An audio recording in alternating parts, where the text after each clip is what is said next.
Hey guys, welcome to this week's FAQ and Freebie Friday. Now before we begin, if you're new to the channel, first of all, welcome, and don't forget to hit that subscribe button if you haven't yet already. Now these videos are all about answering your health related questions. So if you have a question concerning your health in general, nutrition, diet, Chinese medicine, herbalism, supplements, or really anything related to health and wellness, and you would like our help in answering your questions, all you have to do is leave those questions in the comment section below, and we'll be answering those based on popularity, the questions that we feel will be most beneficial to our whole community, and of course the questions that we are capable of answering. And something else really great about these videos is that every week from the comment section, we select one lucky person to win a free bag of tonic herbs or medicinal mushrooms of their choice. Now, even if you don't have a question for us this week, but you're interested in winning some free herbs or mushrooms, all you have to do to be entered to win is make sure that you give this video a thumbs up, subscribe to the YouTube channel if you haven't yet already, and just drop any old comment in the comment section below. And with all that being said, let's get to this week's questions.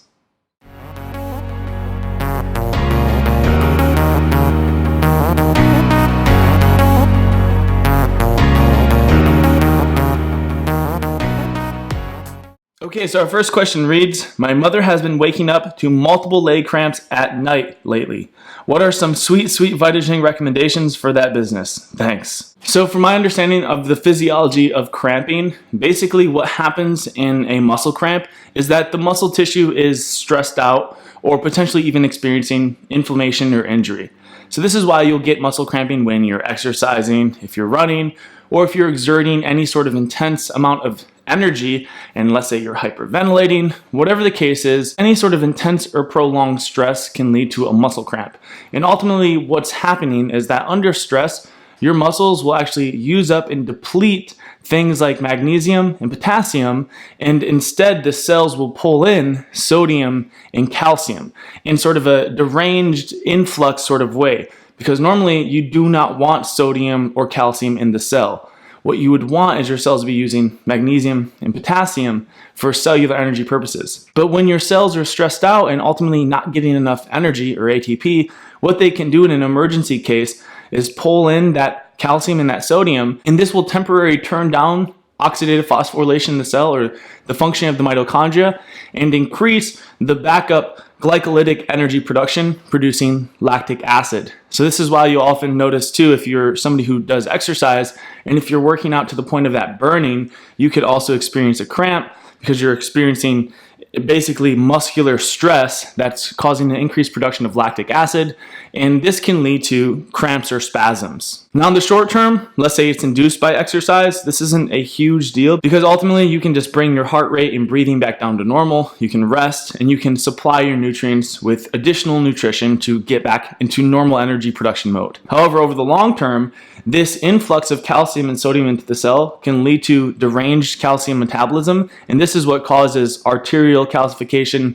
smooth muscle calcification, and basically the reverse of normal calcification. So instead of calcium going into your bones and teeth, it starts to go into the soft tissue. So obviously you're going to want to avoid experiencing this over the long duration of time. So if she's experiencing it every single night, this could be problematic because it could lead to fibrosis and calcification of the smooth muscle. So in other words, anything that's going to ultimately interfere with your muscle tissue's ability to produce ATP or energy could lead to a spasm.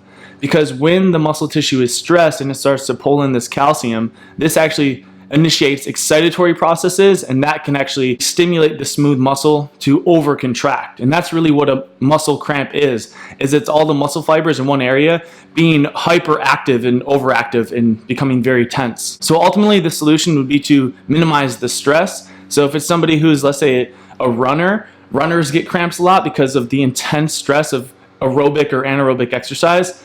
That's not the healthiest form of exercise in my opinion.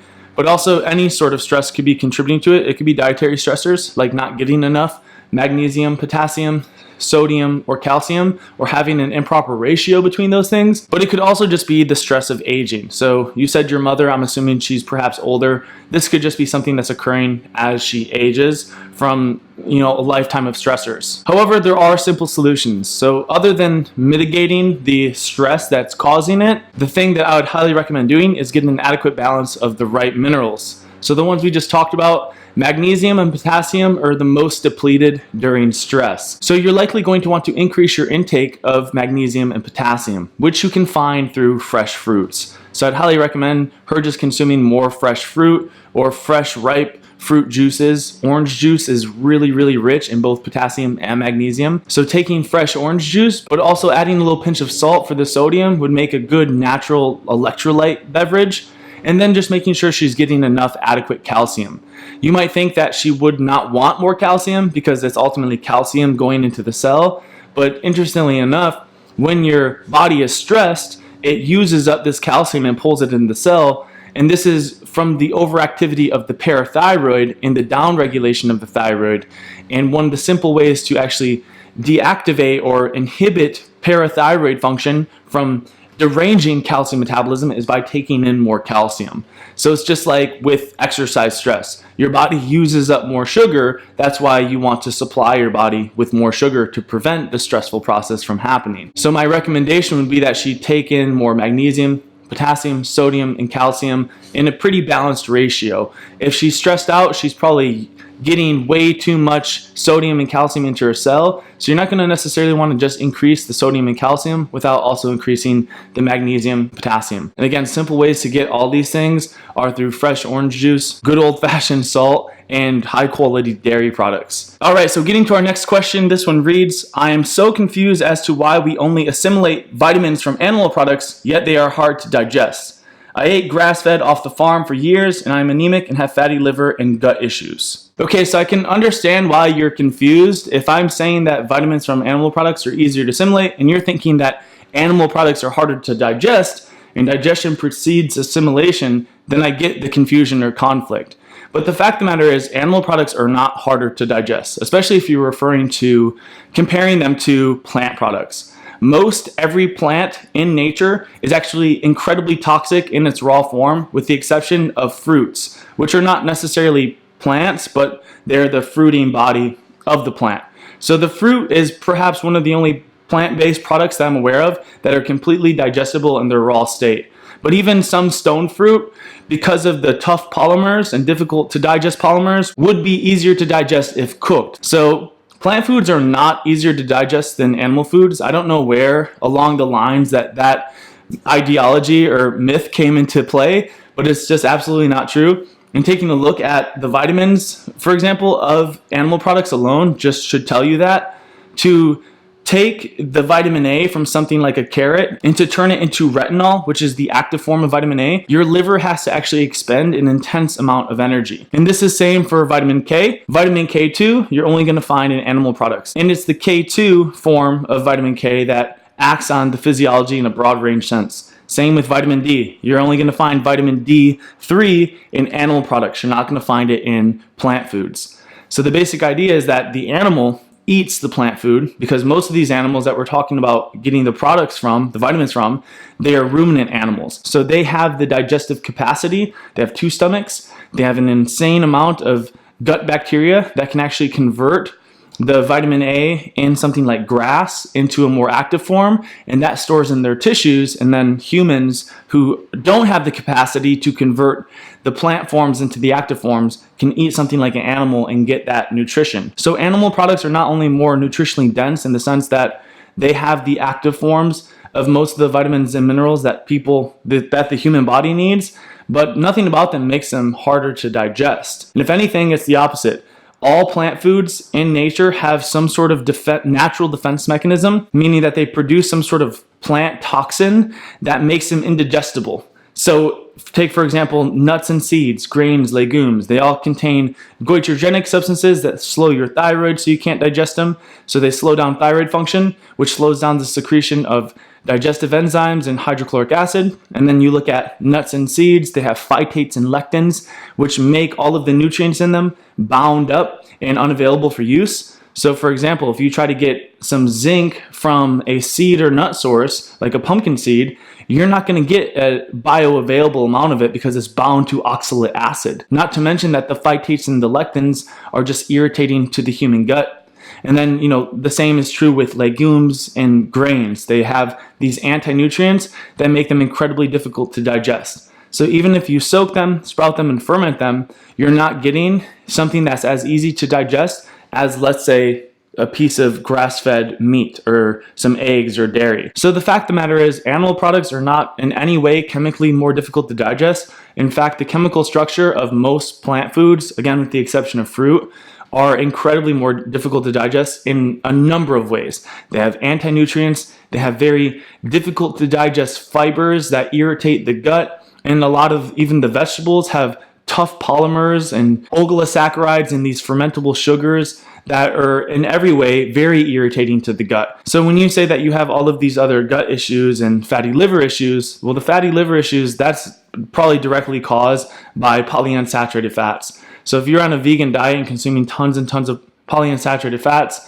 or if you're exposed to tons of estrogens, those are probably the primary reasons for the fatty liver. If you have gut issues, again, I would look at gut issues and think difficult to digest grains, gut irritating foods, too many starchy vegetables, too many difficult to digest raw vegetables, nuts and seeds, nut butters, and of course maybe a lifetime or a childhood of processed industrial foods that would also be contributing to that. Amongst other things, psychological stress is a major contributing factor to gut inflammation, which could damage your liver. So I could explain this in a lot more detail. I could probably talk for a couple of hours about all these things, but I think the basic thing to understand in this regard is that most animal products are not difficult to digest. Nothing about them makes them more difficult to digest, unless, of course, they were from a factory feedlot farm where they're eating corn, soy, and other polyunsaturated fats that are anti-metabolic and suppress the thyroid. And the suppression of the thyroid slows down the secretion of gastric acids and pancreatic digestive enzymes.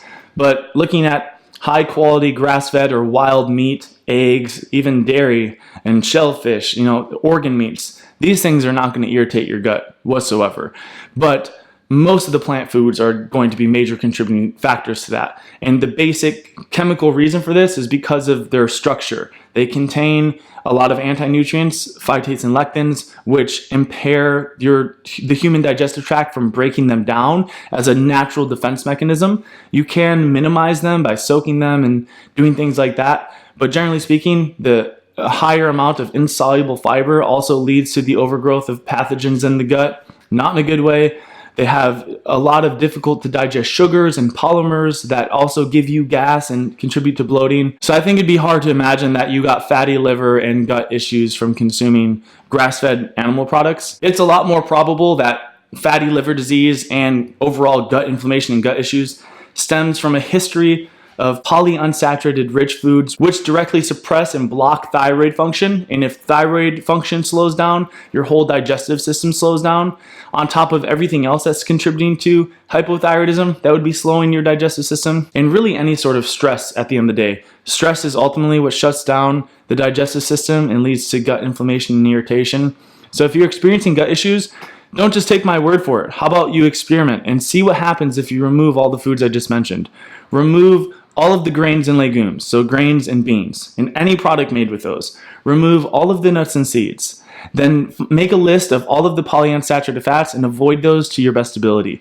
And when it comes to even vegetables, try to avoid consuming any raw vegetables, maybe with the exception of like a raw carrot. And instead stick to well-cooked tubers or potatoes. And then in regards to animal products, stick to a traditional nose-to-tail eating style. So consume more dark or red meat and less of the white meat because of the fat structure. And again, try to eat it in this traditional sense. So just don't eat ground burger all the time. Get oxtail and get lamb shanks and make bone broth and try to utilize as much of the animal as possible, and a major emphasis on organ meat. Because when it comes to proteins, it's all about an amino acid balance. If you're consuming only the lean cuts of meat and you're not consuming the gelatinous portions or the organs, you're going to get an inflammatory ratio of amino acids. And that could directly lead to digestive issues as well. So more than just looking at meat-based diets versus plant-based diets, we need to look at these intricate details.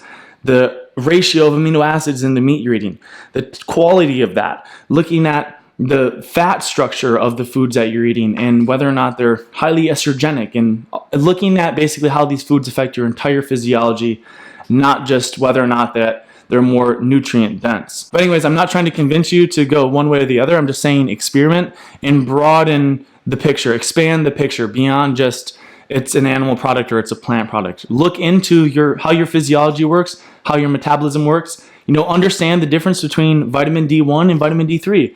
Understand the difference between vitamin K1 and vitamin K2, and then start to see how nutrition corresponds with your physiology. Hopefully that helped to clear up some of the confusion though. I would highly recommend getting our Perfect Digestion course. If you want to learn more about this stuff in detail, I could go on for a couple of hours debunking all of the myths around plant-based diets or meat-based diets and help you to create a more clear physiological approach to eating as opposed to a more dogmatic approach to eating. So any one of our courses is going to be very beneficial in this regard because all of these courses ultimately approach nutrition from an unbiased physiological viewpoint, which just helps you to see how your body breaks down food and therefore, what might be the best diet according to your body's biological capacity. Anyways, that brings this week's FAQ and Freebie Friday to a close. If you've enjoyed it, be sure to give it a thumbs up.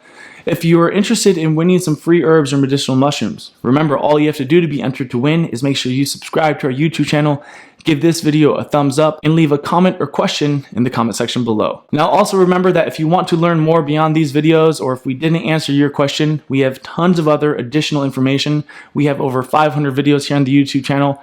We have a blog and an online wellness academy that is full of wonderful information that should answer just about any question you have in regards to health. So be sure to check out those other videos or check out the blog and online wellness academy in the description box below.